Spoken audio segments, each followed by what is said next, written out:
Шановна громадо, дорогі побратими, не випадково в той час, коли ворог наступає на нашу землю, коли ми відстоюємо кожен сантиметр нашої рідної батьківщини, ми святкуємо і вшановуємо пам'ять Великого Кобзаря.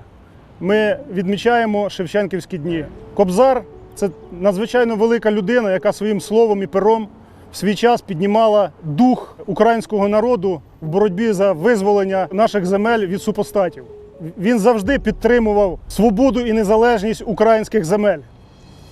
В наш час, коли війна крокує по нашій землі, дуже важливо згуртуватися навколо символів нашої держави, навколо нашого народу.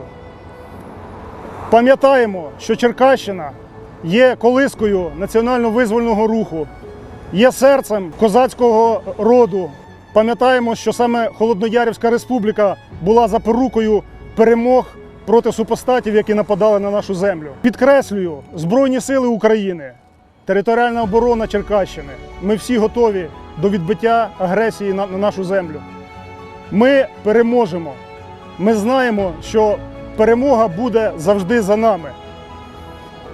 І як казав Великий Кобзар, і на оновленій землі врага не буде супостата, і буде син, і буде мати, і будуть люди на землі. Слава Черкащині! Слава Україні!